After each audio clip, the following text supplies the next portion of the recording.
Shalom, dans le Daf. Tzaddik Daled dans Masechet Bava Mitzia, nous reprenons à la toute fin du Daf. Tzaddik Bet, Tzaddik Gimel. Amalé Abaye le Rava, Abaye a dit à Rava, Ashkache Ro'e, j'ai trouvé un Ro'e, donc un berger. C'est un berger qui a trouvé un voleur.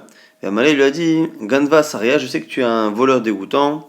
Pedurta Plania, Edvina, je te préviens, nous, avec nos troupeaux, on est à tel endroit. Et tu n'as pas intérêt à venir.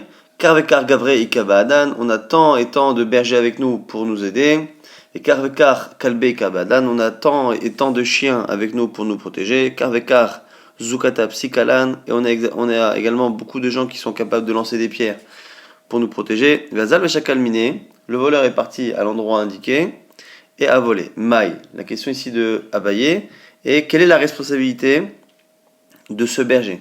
Est-ce qu'au final, en essayant de le provoquer et en même temps en lui disant où se situait le troupeau, est-ce qu'il est responsable? Parce qu'il a dit où était le troupeau et qu'en plus il a provoqué le voleur, ou on estime que non, c'est le voleur qui est venu et on a dit qu'on n'est pas tour dans ces cas-là, si ce n'est lorsque c'est le berger qui a emmené le troupeau là-bas. Amar les réponses de Rava, il a dit ça s'appelle qu'il a emmené le troupeau chez le voleur. À partir du moment où il a emmené le voleur chez le troupeau, en lui donnant l'information et en plus en le provoquant, en amenant le voleur à l'endroit, c'est exactement comme s'il avait emmené le troupeau là-bas et donc du coup il est chayav. Nouvelle Mishnah sur les shomrim, toujours maintenant shomer chinam. On avait dit qu'il y avait 4 shomrim et sur ces 4 shomrim il y a 3 types de responsabilités différentes et on nous explique ici dans la Mishnah que le shomer peut au préalable décider de s'engager différemment par rapport au statut habituel. Il peut dire qu'il est chômeur rémunéré, mais qui s'engage plus qu'un chômeur rémunéré. Il peut être chômeur chinam en s'engageant plus qu'un chômeur chinam. Maintenant, chômeur chinam, liot pato mishfoa. Donc ici, pour être plus calme, un chômeur chinam peut même dire voilà, normalement un chômeur chinam, quelqu'un qui est gardien bénévole, il faut qu'il jure pour ne pas avoir à payer. Mais lui peut dire dès le départ, je te préviens, je te garde gratuitement, mais je ne veux pas entendre parler de serment. À la fin, on croira sur parole ou rien. Shoel, liot patomi les shalem, et pareil pour un shoel, pour quelqu'un qui emprunte, qui normalement est chaya dans tous les cas, il peut dire dès le départ, je t'emprunte à condition que je ne paye pas. Donc c'est sachav et socher, celui qui est payé pour garder ou qui paye pour avoir une location, liot psorimi shvoa ben shalem, là aussi ils peuvent dès le départ se dispenser de serment ou de payer. La Mishnah va enchaîner avec un klal de manière générale, qui évidemment tout de suite saute aux yeux comme étant une contradiction par rapport à ce qu'on vient de dire. Tout celui qui émet une condition dans un contrat, dans un engagement contractuel, et que cette condition est en contradiction avec la Torah, la condition est annulée. Ça c'est la première halakha. On verra en quoi elle n'est pas contradictoire avec le début de la Mishnah. Autre halakha, donc on va avoir 3 halakhot à la fin dans cette Mishnah. Et toute naï, toute condition qui est émise après le ma'aseh, après l'essentiel du kinyan, de l'acquisition ou de la chose qui doit être faite, n'a pas de valeur de condition qui rend le contrat caduc si elle n'est pas accomplie. Donc si je dis voilà, je te préviens, je te donne ça à condition que, le fait que la condition ait été dite après, ça prouve qu'elle n'a pas son importance, et donc finalement, c'est-à-dire qu'essentiellement la personne veut donner l'objet, et que la condition, c'est quelque chose qu'il souhaiterait, mais qu'il ne remet pas en cause. Sinon, il faudrait qu'il dise, si tu fais telle chose, à ce moment-là, je te donnerai mon objet. À ce moment-là, je ferai cette chose-là. Donc il faut que la condition soit avant, justement, l'engagement qui est cité. Ça, c'est la deuxième halakha. Troisième halakha, Chol she'ef shalo le kaimo besofo, veitna imo mitrilato, tna o kayam. Tout celui qui émet une condition, et que cette condition pourra être appliquée, et dans l'absolu, elle peut être faite même après le kinyan. Mais il a dit avant, à partir du moment où c'est possible, la condition est bonne, et on verra ici que ça vient surtout nous apprendre que même si la condition est impossible, justement, qu'il faut que la condition soit possible.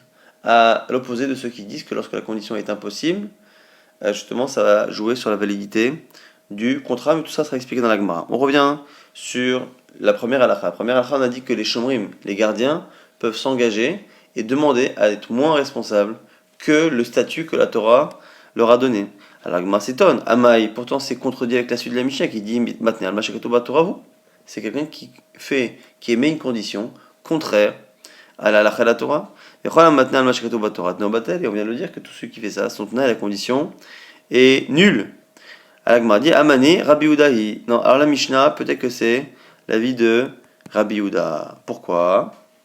D'Amar, car Rabbi Uda pense que d'avoir chez Mamon, que lui pense que on ne peut pas émettre une condition contraire à la Torah lorsque ça concerne les isurim, les interdits. Lorsque ça concerne les engagements financiers, oui, la Torah a donné une règle, mais c'est pas forcément une règle qui est immuable. Détania, on retrouve cette marloquette à propos de justement du mariage. Détania dans une braïta.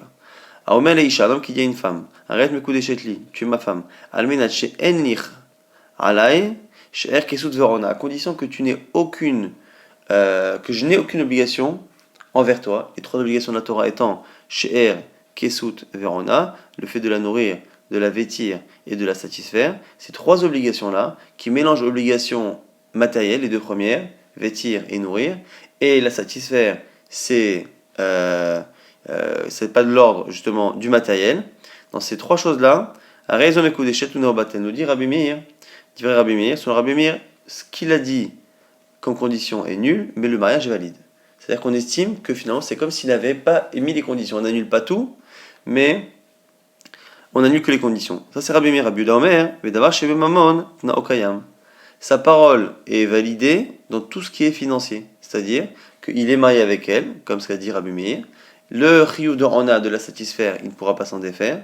Mais les deux obligations qui sont matérielles, la nourrir et la vêtir, comme la Torah n'a fait que donner la règle générale dans un engagement financier, si l'un et l'autre, les deux parties sont d'accord pour changer ces règles-là, cela est possible. Donc c'est pour ça que selon Rabbi Yehuda, cela fonctionne. Et donc, on a vu, en tout cas un clal, marloquet Rabbi Meir et Rabbi Yehuda. Est-ce que l'impossibilité d'émettre une condition contraire à la Torah existe dans toute la halachot ou simplement ce qui n'est pas financier?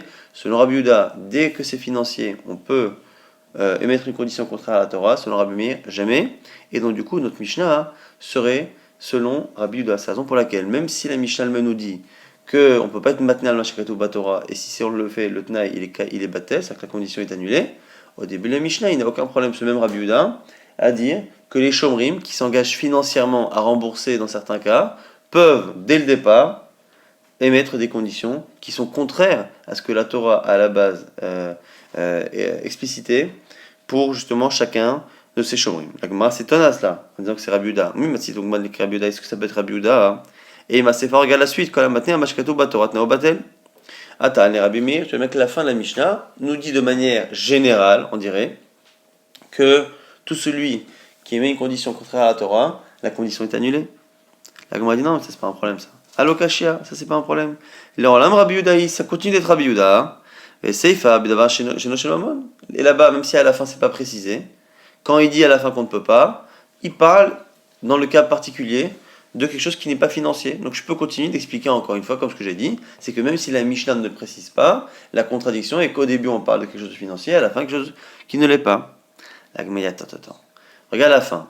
Ema Sefa, la fin de la Mishnah dit quoi? Kol tnaï sheyesh bo ma'ase betrilato. Naobatel. Tout tnaï qui a d'abord le ma'ase. C'est-à-dire que je dis, je te donnerai cette chose-là si tu. On a dit naobatel. La condition qui vient après est annulée. Machamatla de Hitle Hasvara. Qui pense là? C'est Rabbi Meir, détaillé dans une braïta, c'est marqué Abachalavta Ishkfa Hanania. Abachalavta du village de Hanania. Amar Mishum Rabbi Meir, disait non Rabbi Meir, Tnaï Kodem le Maase Arezet Tnaï. Maase Kodem Litnaï et not Tnaï. C'est lui qui a dit au nom de Rabbi Meir. Donc c'est Rabbi Meir qui dit que lorsque l'engagement est avant la condition ne vaut rien. Si la condition est avant l'engagement, à ce moment-là, la condition est valide. Alors quoi? On voit bien que la fin de la Mishnah, elle a d'être la chita de Rabbi Meir, et tu vois bien que selon toi, tu me dis le début c'est Rabbi Yehuda. Alors effectivement, parfois, des fois, la Gemara répond, oui, le début, c'est un Tana qui pense en partie comme Rabbi Yehuda, en partie comme Rabbi Meir, mais la Gemara préfère dire non. Et la couleur Rabbi Meir.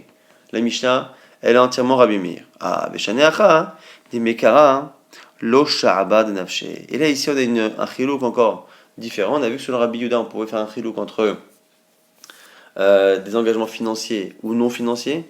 Et là, ici, on viendrait dire que selon Rabbi Meir, même si dans un engagement financier, on ne peut pas contredire ce qui est marqué dans la Torah, ici, selon Rabbi Meir, c'est particulier parce que l'Oshar Ben Nafsh, c'est-à-dire qu'il ne s'est pas engagé.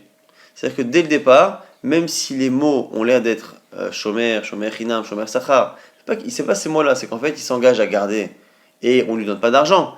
Mais dès le départ, lorsqu'il dit justement, je garde ton objet et je ne veux pas avoir à jurer, eh bien dès le départ, il ne s'engage pas à être un chômeur. Donc il n'est pas un chômeur au sens de la Torah, donc il ne rentre pas dans le cadre de la Torah, et donc la condition n'est pas en contradiction avec la Torah. Machenken, ce qui n'est pas le cas dans le cas d'un mariage. Celui qui dit je t'épouse, dès qu'il dit je t'épouse, il rentre, qu'il le veuille ou non, dans le cadre de la Torah, parce qu'il n'y a qu'une seule manière d'épouser une femme, c'est dans le cadre de la Torah. Dès qu'il dit Aréat Pekou Déchet, il est dans le cadre de la Torah. Et là, à ce moment-là, s'il commence à s'opposer aux engagements de la Torah, qu'ils soient financiers ou pas, là il est bloqué selon Rabbi Meir. Mais là, puisqu'il n'a pas dit je serai un chômeur de la Torah, mais je ne veux pas payer, ou je ne veux pas jurer, il n'a pas dit ça. Il a dit voilà, je veux bien te le garder, mais je veux bien emprunter, mais. Et à ce moment-là, il n'est pas rentré dans le cadre de la lacha de la Torah pour après la contredire par une condition. Donc c'est la raison pour laquelle la condition peut fonctionner selon Rabbi Meir. Maintenant, donc on reprend justement la Mishnah. Tna, ou matne, shomer sachal yot keshoel. Alors on a dit que maintenant c'est une braïta qui nous dit quoi? Qui ressemble à ce qu'a dit la Mishnah, que shomer sachar, il peut être matne. Donc un shomer sachar, c'est celui qui est gardien et qui est payé. Celui qui est gardien et qui est payé, il peut être matné, liot, qui est shoel, et avoir le même statut qu'un shoel, que quelqu'un justement qui emprunte. Donc, il est shomer sachar, il a un engagement qui est moyen, parce que le moins engagé c'est le shomer chinam, shomer sachar et sachir et socher c'est le moyen, et shoel c'est celui qui est le plus engagé. Il peut s'engager au-delà de la normale. Dans la Mishnah jusqu'à présent, on parlait de cas où les gens voulaient s'engager moins que le chômeur habituel. Là, il veut faire plus. Alors, comment il peut s'engager plus? Bema et Bidvarim, qu'avec sa parole. C'est un problème. Amar Shmuel, Shmuel, tu as raison. Parce que normalement, un homme ne peut pas s'engager simplement par la parole. Il faut quelque chose. Mais chez Kanoumi Ado, Shmuel, c'est un cas où il a fait un kinyan. Kinyan Soudar, par exemple, il prend un foulard et il dit voilà, je m'engage à être plus responsable que le shomer sachar que je vais être. Je vais être raya comme un shoel. Il faut qu'il y ait un kinyan selon Shmuel. Rabbi Yochanan propose autre chose. Amar afilu tema beshelo kanomiedo. Même si on n'a pas fait ce kinyan là. Behaï anaa de kanafik lekala de nishme emnahu. Il a un bénéfice. Sa parole va lui causer un bénéfice. Le bénéfice de cette parole est suffisant pour générer justement l'engagement. Un homme ne s'engage pas à l'oral. Pourquoi est-ce qu'on estime que tant qu'il n'a pas fait de geste qui montre qu'il s'engage, ou qu'il n'a pas de profit qui justifierait qu'il s'engage, un homme ne s'engage pas sans profit, et donc si je n'ai pas de preuve qu'il s'est engagé, je ne peux pas le croire. Donc il y a deux manières. Soit il n'a pas de profit, et comme il fait un geste d'acquisition, il me prouve que finalement, malgré la moyenne des gens qui ne s'engagent pas pour rien, lui s'engage. Ou sinon, il faut que, sans ce geste-là qu'il me prouve, il faut que j'ai une situation qui justifie que cette personne-là soit engagée. Donc un profit, quel est le profit? C'est le fait qu'il soit gardien rémunéré, mais qu'il s'engage à être plus responsable que cela et à payer dans tous les cas de responsabilité. Les gens vont se dire waouh, lui c'est quelqu'un de Meheman, de Mehemna, de Neheman, de quelqu'un de confiance, et ce col, cette réputation qu'il va se créer, qui va causer justement, va lui procurer un plaisir qui justifie qu'il s'engage. Gamirou Meshaban Haché, donc il s'engage par cela. Maintenant on reprend la fin de la Mishnah qui disait que Kol She'ef Shalo Lekaimo Besofo, toute condition qui peut être un jour applicable fonctionne. Amarav Tavla Amarav, cette Mishnah, Zodivre Rabuda Bentema, c'est sur le Rabuda Bentema. Aval Chachamim Morim, Chachamim ne sont pas d'accord. Et ils disent Afalpi She'ef Shalo Lekaimo, même si la condition est impossible à valider, mais sauf fois à la fin, Ve'itna ala mitrilatot naokayam, et qu'il a fait une condition. La condition est bonne et conditionne donc l'engagement contractuel. Détania, on le voit dans une braïta. Arez et Giter, voici ton guet. Alminat shtali la rakia, à condition que tu montes au ciel. Almenat, chez la tehom, ou que tu descendes dans les bas-fonds de la terre. Almenat, chez Tivla Ikane, chez le Ama, à condition que tu avales un tube, un canet, qui fait Mea Ama, 100 Ama, à peu près une cinquantaine de mètres. Donc, des conditions qui sont totalement impossibles. Almenat, Shtavret, Tayam Magadol Braglaïr, que tu traverses la mer Méditerranée à pied, Nitkayem Atnaï à Rezeget. Rachamim disent, si la condition s'applique, donc si elle arrive à faire ce miracle-là, eh bien elle est divorcée.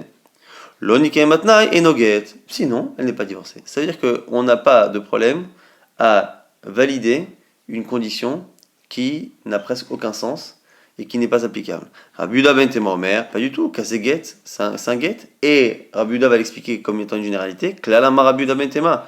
Kol she'i efshar le kaimon besofo. Toute chose qui est impossible à faire. Vitna ala mitrilato. Tout celui qui émet une condition qui est impossible, c'est comme s'il ne disait ça que pour énerver, contrarier la personne qui est en face. Mais c'est caché. Et au passage, donc on tranche la halakha, Marav Nachman Amarav, halakha qui Rabbi Yehuda ben Tema, halakha comme Rabbi Yehuda ben Tema. Pourquoi? Amarav Nachman Bar Yitzchak, Matiti Namik Daika. Tu peux le déduire de notre Mishnah, comme on a vu, les katané, comme c'est marqué. Kol shechal le kalmo, mais sauf toute condition qui peut être appliquée à la fin. Vitna ala mitrilat tout dans kayam. La condition est bonne, ce qui sous-entend que c'est parce que la condition est applicable à la fin, réalisable à la fin. À if shalo le kalmo, dans batel. Si la condition n'est pas réalisable, le Tnaï est batel shmarmina, donc on ne tient pas la halakha comme Chachamim, mais comme Rabbi Yehuda ben Tema. Donc, on va maintenant commencer le nouveau Perek. Perek Shmini, Ashoel et Tapara Vesha'al, Ba'ale Haïma. On avait vu il y a quelque temps une halakha intéressante qui disait que quelqu'un qui emprunte, et la Torah nous dit, Ba'alav Haïmo, si le propriétaire est avec lui, Lo Yishalem, il ne paiera pas dans le cas où il arrive quelque chose à l'animal. Donc le shoel, on a dit, c'est celui qui est le plus responsable. Même si l'animal meurt, est volé ou n'importe quoi, il devra payer. Si par contre, le propriétaire est avec lui, on va expliquer tout de suite ce que c'est être avec lui, s'il est avec lui au moment où ça arrive, à ce moment-là, il n'est pas chayav si l'animal meurt. Qu'est-ce qu'on appelle être avec lui? C'est lorsque le prêteur travaille pour l'emprunteur. Et tout de suite, la Mishnah va expliquer dans quel cas il faut que le prêteur soit engagé à travailler pour son emprunteur, mais avant. Donc imaginons que l'on a un homme qui possède une vache. Il possède une vache. Soit au moment où il prête la vache, soit avant de prêter la vache, mais surtout pas après, soit avant, soit à l'instant même où il prête la vache, il s'engage lui-même à faire un travail pour son prêteur. Donc imaginons qu'il soit cordonnier par exemple, et voilà, il s'occupe des chaussures du bonhomme, ou il s'occupe du terrain, on va dire, il s'occupe du terrain plutôt de celui qui emprunte la vache, il s'occupe du terrain, et après il lui prête la vache, et à ce moment-là, la vache meurt, à ce moment-là, effectivement, il n'y a pas de riou. Ou dans le cas où il a dit, dès que tu prendras la vache, je serai à ce moment-là engagé à te faire ce travail, et là aussi, si la vache meurt, il n'y a pas d'engagement. Si par contre c'est l'inverse, d'abord la vache a été empruntée, et après le prêteur s'est engagé à faire un travail pour son emprunteur, à ce moment-là, il n'y a pas de ptour, c'est ce que tout de suite nous dit la Mishnah. Shoel et Tapara Veshal Ba'ale Haïma, celui qui emprunte une vache et que le propriétaire en même temps s'engage à faire quelque chose au Sachar Ba'alea, ou c'est lui qui l'a proposé en le payant, quelle que soit la personne qui décide de proposer ses services, à ce moment-là, ou Sha'al et Abali Muscharan, dans le cas où d'abord la personne a proposé ses services ou que l'autre l'a recruté. Ve'achar kach Sha'al et Tapara, et c'est après que la vache a été empruntée, Meta, elle est morte, pas tour, il est dispensé, chez nous comme c'est marqué, Imber alav Aimo, si le propriétaire est avec lui, Lo Ishalem, il ne paiera pas. Donc encore une fois, la Mishnah vient de dire exactement ce qu'on a dit, c'est-à-dire que pour que la personne soit dispensée, il faut absolument que le travail que le prêteur s'engage à faire pour l'emprunteur soit avant ou commence au même moment que l'emprunt, mais surtout pas après. Et c'est ce que la Mishnah va dire tout de suite, que dans le cas où c'est après, ça ne fonctionne pas. Il n'y a pas de ptour. Aval, Sha'al et Tapara. Mais si par contre la vache a été empruntée d'abord, et seulement après, Sha'al et Tabanim Oscharan va meta, et qu'après le propriétaire s'engage à faire un travail, va meta avec l'animal est mort, Chayab, il paiera. Parce que ça s'appelle Shnemar, Be'alav Einaimo. Ça s'appelle que le propriétaire n'est pas avec lui. Shalem et Shalem. Alors, le fait qu'à la fin on nous dise que dès que l'animal a été emprunté avant, on a dit qu'il n'y a pas justement de chiyuv, c'est-à-dire que dans le cas précédent, c'est soit, comme on a dit, avant, soit simultanément. Le seul problème, c'est que la Gemara va se demander comment il est possible de créer justement quelque chose de simultané. Puisqu'à la fin de la Mishnah, on a exclu totalement le fait, totalement, même à quelques fractions de secondes, on exclut totalement la possibilité que l'emprunt devance l'engagement de travail, même de quelques instants. Ça veut dire que quand on a dit au début de la Mishnah que ça doit se faire soit avant, soit en même temps, c'est en même temps vraiment simultanément, de manière parfaite. Là, est-ce que tu peux créer quelque chose de simultané? Pourquoi? C'est un problème parce que ici, le fait d'emprunter l'animal et le fait de s'engager à travailler ne peut pas se faire, en tout cas a priori, avec la même action. Si on peut déclencher les deux avec la même action, une action va créer les choses de manière simultanée. Si par contre il faut deux actions, il y a un souci. On ne peut pas faire deux actions de manière totalement simultanée. Il y aura forcément une qui sera avant l'autre. Et si c'est la bonne, tant mieux. Si c'est pas la bonne, ça marche pas. Alors, par Shira, la vache, comment on commence la location ou l'emprunt en tirant justement l'animal, ou Alim, et le fait que le propriétaire s'engage à travailler, Mira, c'est par la parole, je m'engage à travailler, je m'engage à faire ce travail. Alors, Gma va donner plusieurs réponses.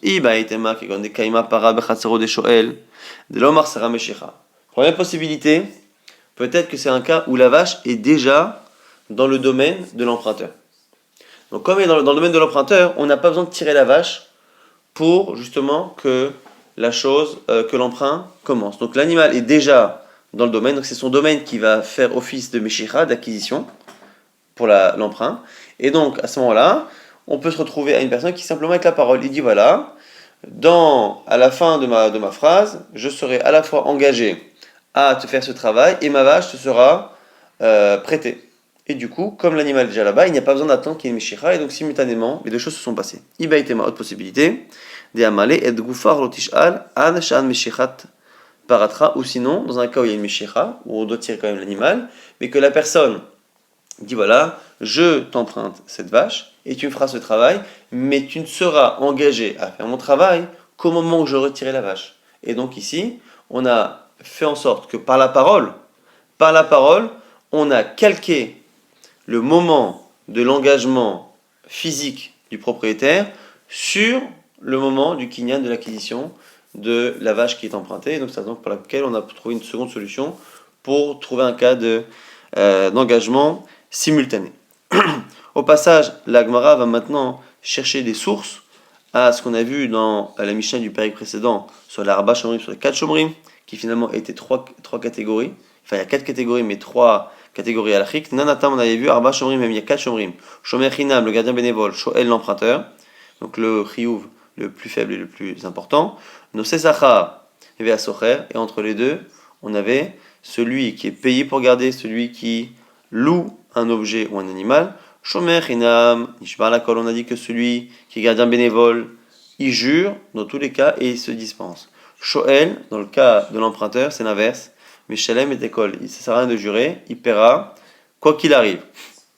Donc c'est Sachar, celui qui est payé pour garder, ou celui qui paye pour avoir l'objet, Nishvain la meta, il devra jurer dans le cas où l'animal s'est cassé une jambe, ou a été volé, kidnappé, ou à la meta, ou que l'animal est mort, ou Shalmim, et Aveda, et Agneva, mais il paiera dans tous les cas si l'animal a été volé, enfin où l'objet a été volé ou perdu.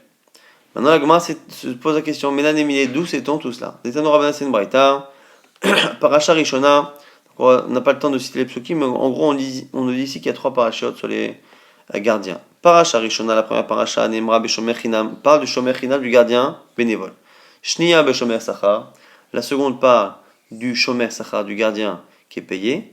Ou Shlishit, la troisième parle du Shoel, donc parle de l'emprunteur, et donc on a bien 3 parachiotes pour les 3 types de catégories halachiques. La Gemara dit Bish, la Mashishit Beshoel.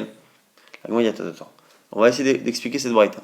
La troisième paracha, effectivement, parle clairement de l'emprunteur, donc il n'y a pas de discussion. Mais Fora, chez marqué Vechish al ish, me'im re'ehu, venishba omet, ve'alavan emo, shalem shalem.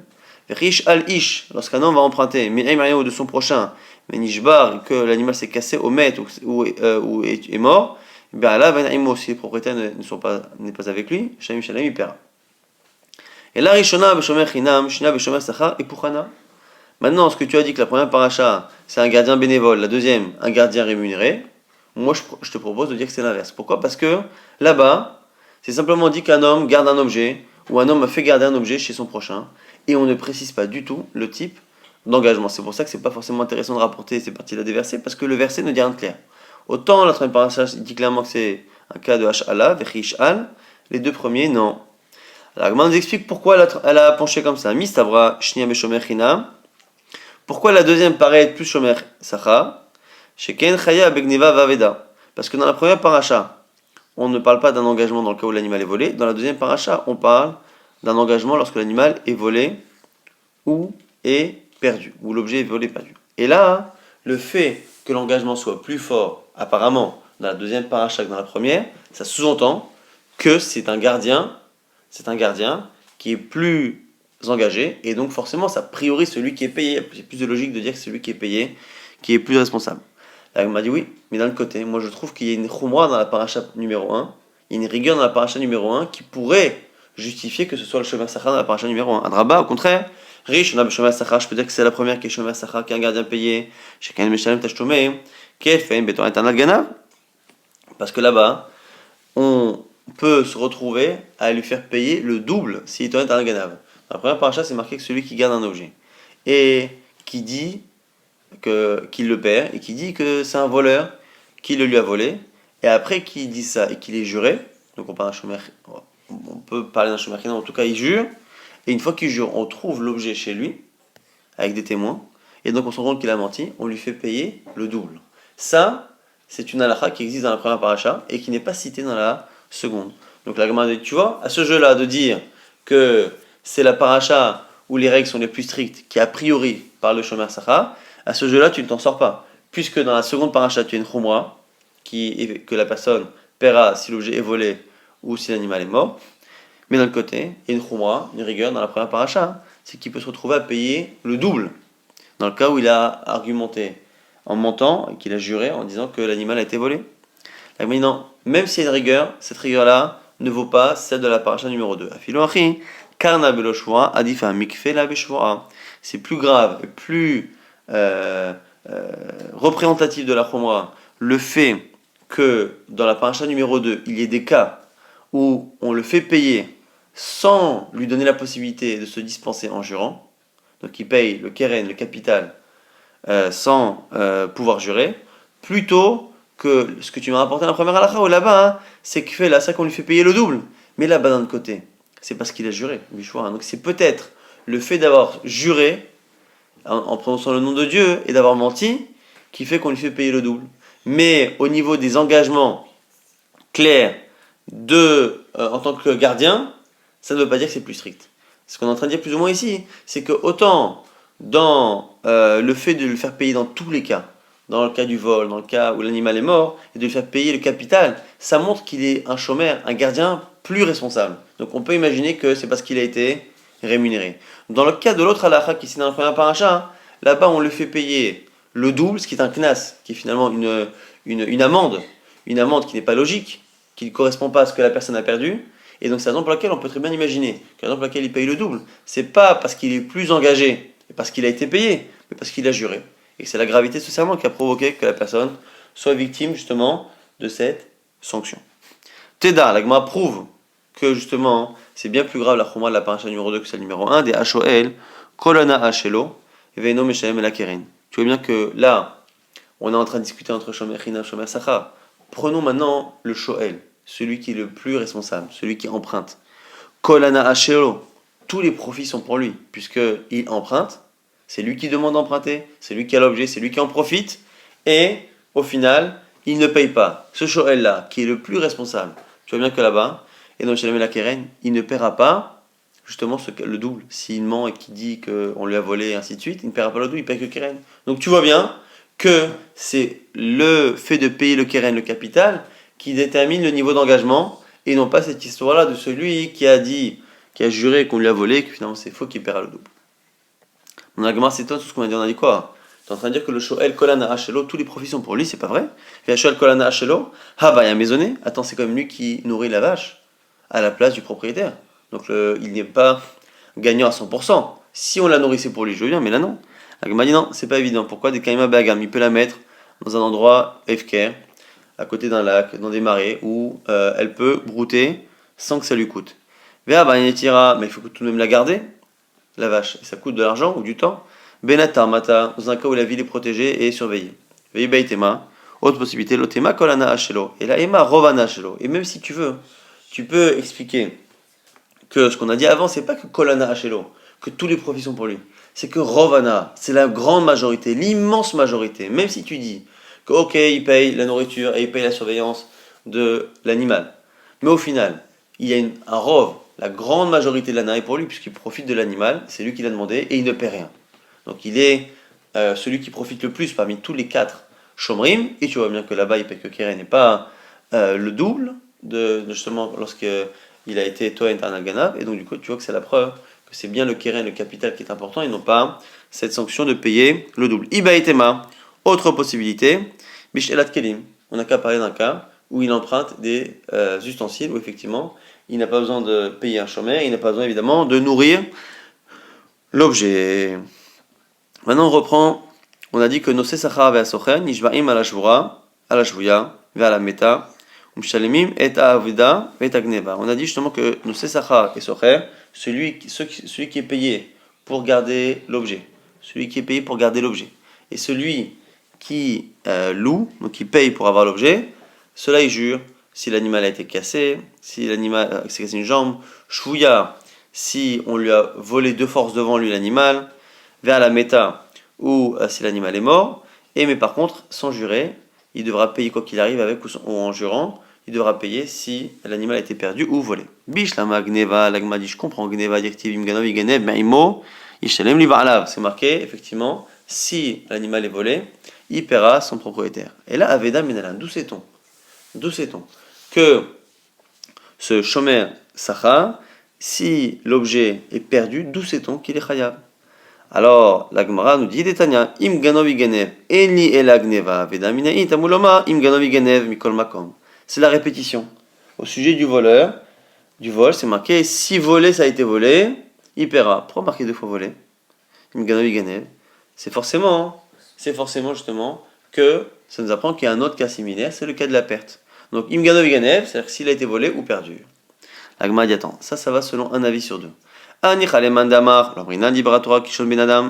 va, selon ceux qui disent qu'on n'accepte pas d'expliquer les répétitions et les redondances de la Torah comme étant des formules littéraires. C'est-à-dire que les gens parlent comme ça. Ganovi Ganev, c'est une manière de parler en hébreu ancien, de dire Im Ganovi Ganev. Est-ce que la Torah accepte de faire des redondances pour parler comme tout le monde? Ou est-ce que non? Ça, c'est les gens qui parlent. Mais la Torah parle de la manière la plus courte possible, et donc cette répétition est sujette justement à une dracha et donc à trouver une halacha. Donc ceux qui disent effectivement que la Torah ne répète pas, alors on peut expliquer im ganov, iganev, il faut que l'un m'explique quelque chose et l'autre m'explique autre chose, donc le cas de la Veda. Et là les madamam, il y a un livre à Torah qui change ben adam, mais sont celui qui pense que oui, la Torah peut parler comme les gens et faire des répétitions, et il n'y a pas forcément à s'en étonner et à trouver des halachot. Maïkalemema, que va-t-on dire? D'où sait-on que la Veda, que l'objet perdu, rend chayav, le gardien? Amri Marava, en Israël, on disait kalvachomer, c'est un kalvachomer. Ou magneva, shekrova leones, meshalem. Si déjà, le vol, qui est quelque chose qui n'est pas ni de la volonté évidemment du gardien, ni même tellement de sa responsabilité, c'est un peu quelque chose qui le dépasse. Donc ça ressemble déjà un peu à une force majeure, même si ça ne l'est pas. Ça ressemble un peu à une force majeure. Alors, du coup, si dans ce cas-là, il doit payer, Aveda, dans le cas où il a perdu l'objet, il ne sait pas où il l'a mis, où il a posé un endroit qu'il ne fallait pas, chez Kroval et Pshia, où c'est déjà quelque chose qui est proche de la négligence, Lokol Sheken, a fortiori. Donc, on a 2 extrêmes. Il y a la force majeure, qui fait que la personne n'est pas responsable, en tout cas, au niveau la responsabilité, c'est-à-dire qu'au niveau de la culpabilité, il n'est pas, on va dire, coupable. Il va peut-être payer s'il est shoel, mais en tout cas, il n'est pas coupable. Celui qui est négligent est juridiquement, on va dire, coupable. Ce qu'on est en train de nous dire ici, c'est que finalement, dans le cas de Gneva du vol, la personne est plus proche d'une force majeure et de ne pas être coupable que justement celui qui perd l'objet. La Gemara a dit, tu as raison, Veidar. Alors quoi? Maintenant qu'il y a un Kalvachomer, comment expliquer, selon celui qui dit, dans la Braïta, que Ganov et Ganev, comme on n'a pas l'habitude de répéter dans la Torah selon cet avis, Ganov c'est de parler du vol, et l'autre de la Veda, pourquoi avoir besoin de répéter alors qu'il y a un Kalvachomer? Agma donne un autre clal, Milta datia ve Kalvachomer, Taravek Atavlakra. C'est pas étonnant, parfois que la Torah fasse l'effort d'apprendre par un mot, par une lettre en plus, d'apprendre une halakha que l'on aurait pu déduire par Kalvachomer. Non, on reprend une autre partie de la Mishnah. Shoel, Meshalem et Takol. On a dit que celui qui emprunte paiera tout. Agma dit Bishlama Shvura Ometa, Dirti Vechishal Ish Me'im Re'au Venishva Omet. On a dit Shvura, on comprend quand l'animal a eu justement un pied qui est cassé. Ou Meta, ou le cas où il est mort, c'est marqué Vechishal Ish Me'im Re'au Venishva Omet. Si un homme emprunte et que l'animal a un pied cassé ou met, il est mort, et la Shvuya. Lorsqu'on lui vole l'animal de force. Beshoel, Menalan, d'où sait-on que celui qui emprunte est chayav. Si tu veux la prendre de shvura ou meta. C'est-à-dire que de la même manière que shvura ou meta, que lorsque l'animal a le pied cassé ou qu'il est mort, il est chayav, pareil on va dire pour le cas de shvuya. Mal et shvura ou meta, shekenotsa de salik adaratahu. Tu ne peux pas prendre l'un de l'autre. Pourquoi? Parce que l'animal qui se casse un pied ou qui meurt, c'est quelque chose qui est prévisible. Alors que le fait que quelqu'un vienne voler de force l'animal, c'est pas forcément quelque chose de prévisible. Un animal, il y a toujours un animal qui peut se casser une jambe, il y a toujours un animal qui peut mourir. Donc comme c'est prévisible, ça, c'est quelque chose qui rend l'engagement plus fort. Puisque très souvent, comme on le dit en droit français, ce qu'on appelle une force majeure, c'est quelque chose qui n'est pas prévisible, qui est irrésistible et qui est extérieur. Alors même si dans la force majeure, dans la Torah, on ne donne pas évidemment ces conditions qui sont typiques au droit français, dans l'idée en tout cas, dans la responsabilité, cette logique existe. C'est-à-dire que, ici évidemment, méta et je vous c'est-à-dire que l'animal est mort ou s'est cassé une jambe, c'est une force majeure dans le sens où c'est extérieur à lui et qui ne peut rien y faire. Donc extérieur et irrésistible, c'est bien ces conditions-là. Mais on fait encore une autre distinction, c'est dans les cas où c'est justement extérieur et irrésistible, on fait une distinction justement entre ce qui est prévisible et ce qui ne l'est pas. Et donc, même si ça ne rentre pas encore une fois dans la définition de la force majeure, en tout cas, ça peut justifier que l'on n'apprenne pas une halakha de l'autre. C'est-à-dire que quand quelqu'un est engagé dans un cadre d'une force majeure qui est donc irrésistible et extérieure, mais là-bas c'est prévisible, tu ne peux pas transposer cette responsabilité à un cas où c'est justement imprévisible. Et donc dans le cas où c'est imprévisible, peut-être qu'on n'irait pas jusque-là. Donc on fait une sorte de distinction entre deux niveaux de force majeure. La force majeure prévisible et celle qui ne l'est pas. Et là, Nemo Shuvah Meta, Beshoel, l'Agma propose un limoud assez bizarre, entre guillemets, et de telle sorte à ce que l'Agma d'ailleurs va le repousser. Alors on peut peut-être l'apprendre autrement. Pourquoi? Parce que dans Shoel, effectivement, on parle de Shuvah Meta, on parle de l'animal qui a un pied cassé, un membre cassé ou qui est mort. Dans le cas de Shoel. Et on a également ces deux situations-là qui sont citées dans la paracha qui parle de Shomer Sacha, du gardien qui est rémunéré. Et qu'est-ce qu'on va apprendre? Mal et Halan, de la même manière que là-bas, Shvuya Imo, on parle également de l'animal qui était volé, de force. Afkan, on va inclure Shvuya Imo, on va inclure aussi chez nous. C'est-à-dire que comment on va proposer d'inclure dans les forces majeures qui sont ici, donc qui sont Shvura ou Meta, inclure Shvuya, le cas où l'animal a été volé de force. Pourquoi on va l'inclure? Parce que dans un autre cas de Shomer, donc Sacha, là-bas c'est inclus, là ici. Alors le seul problème, c'est que là-bas c'est inclus pour dire qu'il est dispensé, donc que les trois sont dispensés, à la fois Shvura Meta et Shvuya, mais ici on voudrait le mettre dans la même catégorie pour dire que c'est Chayav, de la même manière que les deux premiers sont Chayav, le troisième le serait. Kalimi frère, tu peux objecter à cela. Mal et Shomer Sachar, chez Keniftour, Thomas Bishoel, chez Kenechiouf, tu ne peux pas apprendre. Là-bas, c'est pour dispenser, Et si c'est pour être Hayav, tu peux très bien dire là-bas que quoi? Que comme là-bas on est en train de dispenser la personne, de la même manière que lorsque la personne a les deux premiers cas de force majeure qui sont Shvura ou Meta, qui sont donc prévisibles, il est dispensé, eh bien il est dispensé également dans le cas où il y a Shvuya, l'animal qui a été volé de force, où c'est imprévisible, ça s'entend. Mais faire la même chose dans le cas où on le rend Chayav, et dire que comme il est responsable dans les deux cas où c'est prévisible, il sera responsable dans le cas où c'est imprévisible, ça n'a pas de sens. Et là, qui Rabbi Nathan? Non, il faut dire que c'est comme Rabbi Nathan. Détania, dans une braïta, c'est marqué Rabbi Nathan Omer. Oh, les rabots shvouya. C'est marqué Vechish al. Lorsqu'il empruntera Venishbar et que l'animal sera cassé, oh, met ou l'animal sera mort. Le ou, entre guillemets, est en trop, on verra pourquoi. Et comme il est en trop, Venishbar, c'est le cas où il s'est cassé une jambe. Met, il est mort. Et oh, c'est un troisième cas, c'est le cas où l'animal a été kidnappé, volé de force. La Gemara dit Hai o, iba'ele, les halek. Attends, la Gemara dit mais le mot o, la particule o ou est importante pour nous apprendre justement que c'est l'un ou l'autre et pas l'un et l'autre. Des salkadata ramina, des mitavra ou meta, lo mechayev, comme ashmala. Est-ce que tu aurais pu penser justement qu'il faut les deux? Que on dit justement un homme, bechisha ish, et si on avait dit venishbar vemet, on a dit qu'il s'est cassé une jambe et il est mort, on aurait pensé qu'il n'est chayav que quand il y a eu une fracture qui a entraîné la mort, ou qui a en tout cas été suivie de la mort de l'animal. Kamashmalan, que c'est l'un ou l'autre. En tout cas, l'agma maintenant on va laisser ça pour le daf de demain. L'agma va justement expliquer en quoi c'est lié à Rabbi Yonatan ou Rabbi Yoshia, à la lecture de manière générale dans la Torah. Est-ce que lorsque la Torah dit ça et ça, c'est en général toujours l'un et l'autre en même temps, ou est-ce que c'est l'un ou l'autre? C'est justement la marque entre Rabbi Yonatan et Rabbi Yoshia, mais on laissera ça justement pour le daf de demain.